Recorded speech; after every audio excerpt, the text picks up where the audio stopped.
Ladies and gentlemen, welcome to the Sheep Get Sheared Podcast. I'm your host, Austin Creed. My friends, I'm in the middle of my workday, actually, but I really want to get this show out today because I haven't been able to do as much content for y'all as I normally do, and it's honestly been eating away at me a little bit. I really enjoy doing it, as I can tell some of you who really love the show love to listen to it, which I'm thankful for, by the way. One thing that I really wanted to talk about today was I was at my best friend's wedding last weekend. It was a great ceremony, really well done. But as I was sitting there, me being the cynical guy that I am, I couldn't help but have some thoughts. And obviously, I'm not going to tell my bro who's getting married my cynical thoughts. Number one, he doesn't want to hear it. And number two, he's trying to have a great day, considering that I literally saw the legal paperwork being done because I was one of the groomsmen. I saw the legal paperwork being signed in the back room. That was an experience because I'd never seen it actually done before, where they have two witnesses sign the paper, then they sign the paper, and then they initial here, and they dot the T's there, and they cross the I's. You get what I'm talking about. They dot the I's, cross the T's, put the date on there. They sign everything, they make it look official, all that type of shit. You know what's crazy to me? Nobody wants to talk about how the guy is risking everything on that relationship. I'm sitting there at the table, and they're saying their vows, they're saying, like the family members, the maid of honor, the groomsmen, like it's all great. I'm not talking about people personally. I'm talking about the institution. I'm talking about how a lot of dudes, they pour everything they have into this shit. They do everything they can to make this day unforgettable.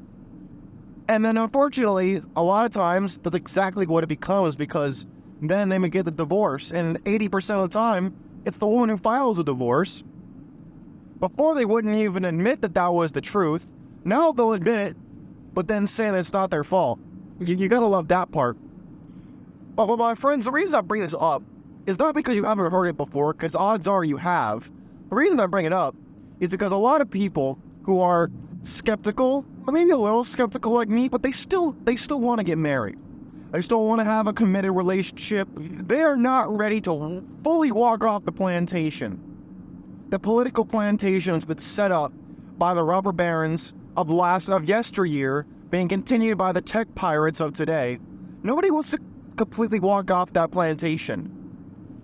With very, very rare exception, people don't want to fully walk off the plantation. They'll try to negotiate. They'll go through all the stages of grief. They'll say, hey, you know what? Maybe if I negotiate here, or maybe if I strike a bargain there, or I accept certain things over here, or I deny this because I don't like how the guy said it, or I don't like what he said, so therefore I disagree with it.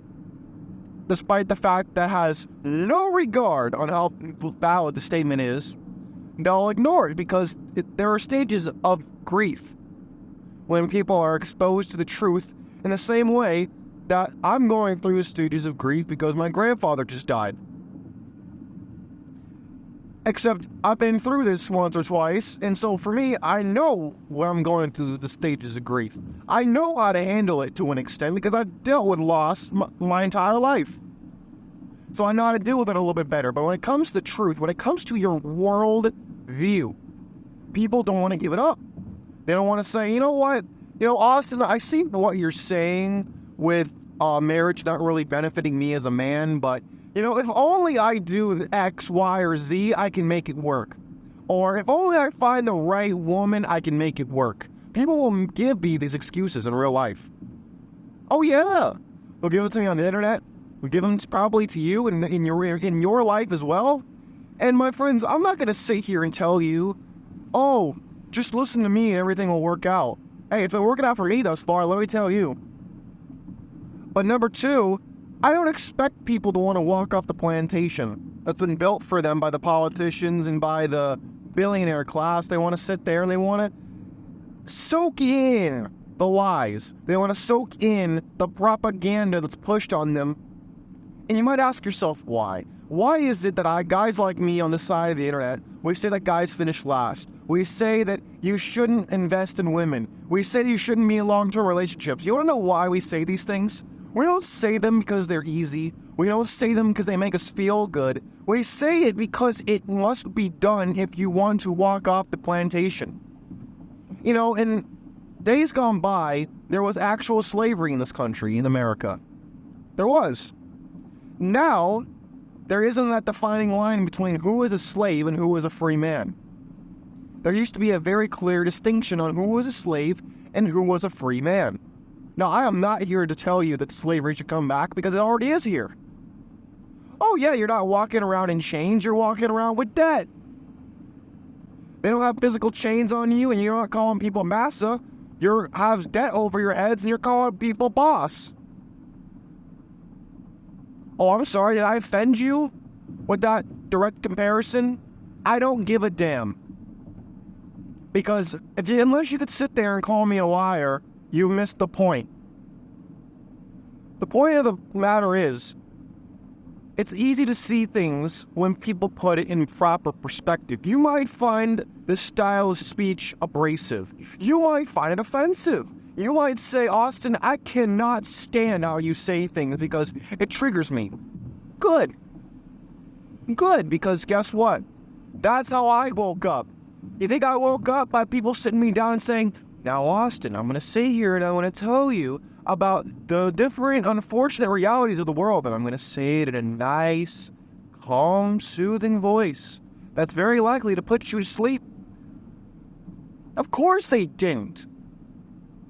Because a lot of people they're not put up on game. What they do is they go through life with the faulty manual given to them by the corporate overlords, and then they try it time and time again until they realize, wait a minute, something's not working, and then they're told it's their fault. Oh, you're not doing it right. You're not hitting it right. You're not doing it the way it's supposed to be done, and they'll buy that initially because they can't accept the fact that they've been lied to. They can't accept the fact that they've been deceived. So instead, they'll say, hey, must be me. I'm the common denominator. It must be me. When they're only half right. It's their belief system. If that belief system changed, if it adapted, I think it was Patrick O'Neill. I think that's the guy who said that men are 5,000 years behind peace leave. Shout out to Coach Greg Adams. He said that men were 5,000 years behind peace leave. Let me tell you something. Men are behind the curve when it comes to relationship dynamics. Not because we're inherently stupid, but because a lot of men, we want to believe in romance, that women love us for who we are and not what we provide. We want to believe these things because they makes us feel good and makes us feel valuable.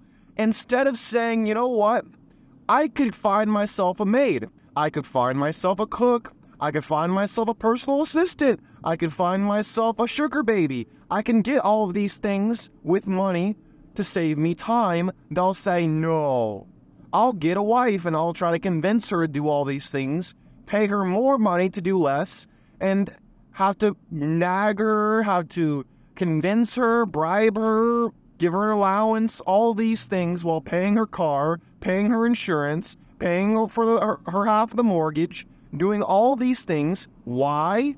Usually in the name of because it's the quote-unquote right thing to do. Tell me I'm lying.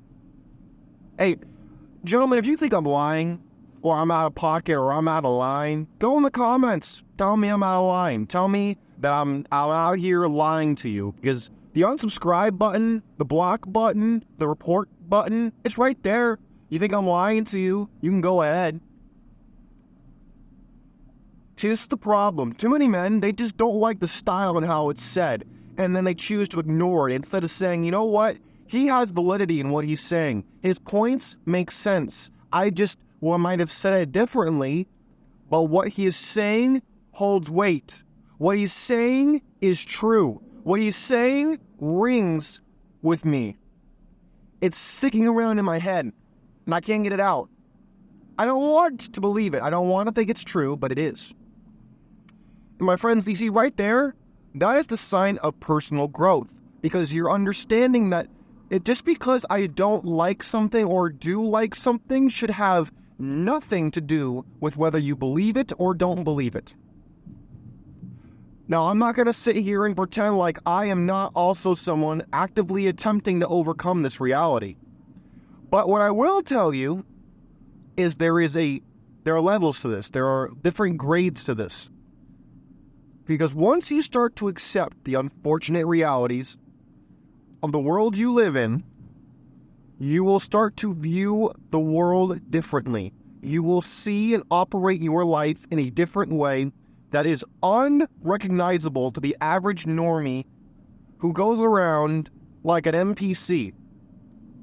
Not an AI. AI is too smart for doing that. I'm talking an NPC like you'd find in a video game like Elden Ring, Skyrim, Batman, you name it. That's the kind of stuff we're talking about. These people who they don't think for themselves. They don't want to have a brain because they're going to have somebody broadcasting their views, and they don't want to think for themselves because that requires work. That requires saying, wait a minute, I could actually be wrong here. Mm-hmm. I'm going to have to deal with conflict. Conflict? Oh, hell no. Guys, this is why I say nice guys finish last. This is why I say that husbands are getting hustled out here, and the reason is because you are not being told there are alternatives. In your father and grandfather's generation, this was commonplace for you to be married, whether you were a stepdad, a biological father. You were expected to be a father, to have a wife. You were expected to do these things. Today, you don't have to. You are free.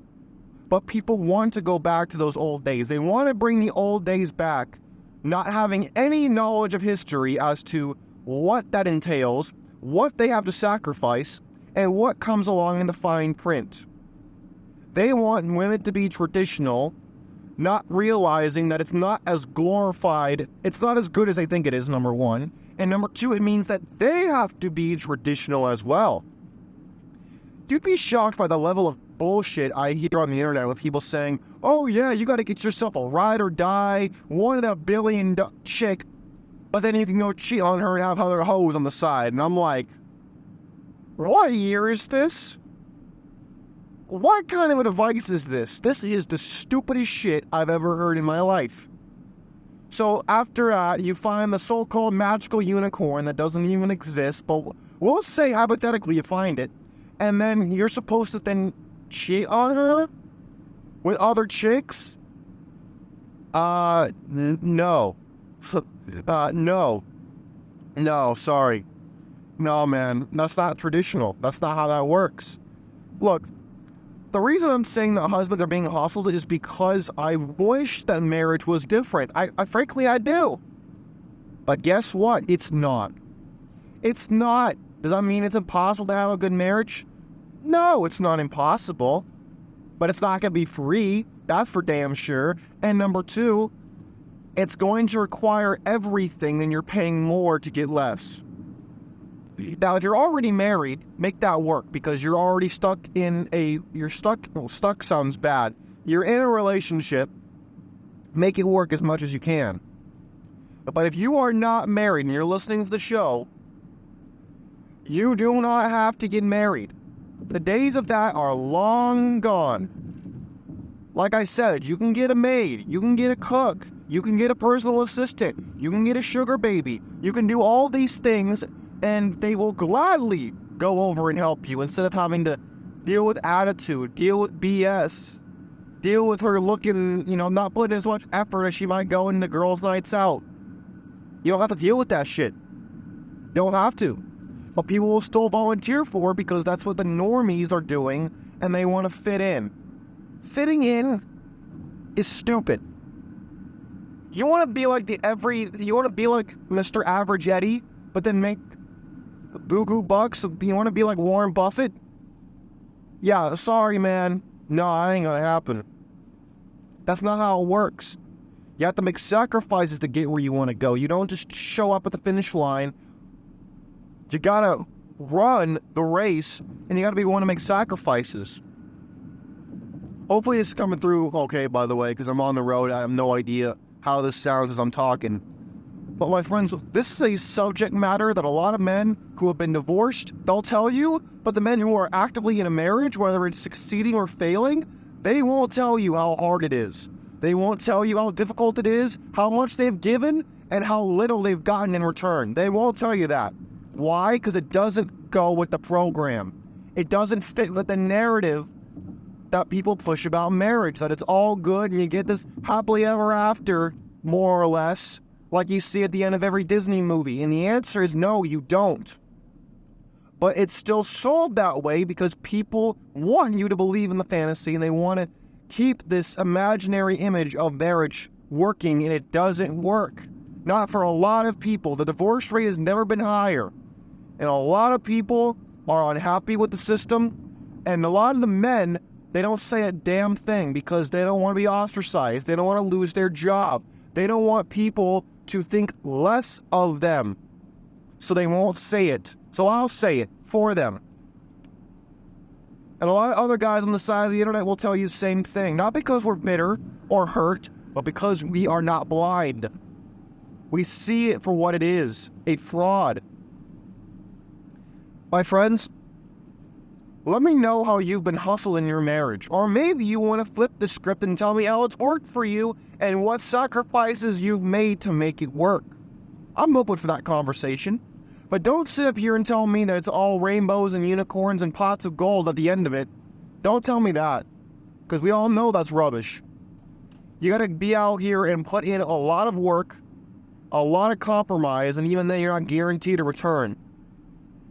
We need to tell accurate stories here, not just ones that fit with my narrative, the narrative, or anyone else's. We need to have a dialogue on this from multiple different viewpoints. My friends, let me know how marriage has impacted you, whether it was your marriage, your parents' marriage, your grandparents' marriage, your friend's marriage. Let me know. I'd love to hear about it, and you might save a guy's life who was thinking about getting married, and he decides, you know what? It's not as good a deal as I was told it was. I'm going to reevaluate my options.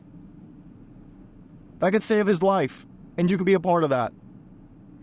My friends, you take care of yourselves. I'm getting close to my job site, so I got to roll. But I want to start doing this more frequently every day like I used to, because this is important to me, and I know it's important to some of you as well. You really love the show. My friends, you take care of yourselves. I'm out of here. Peace.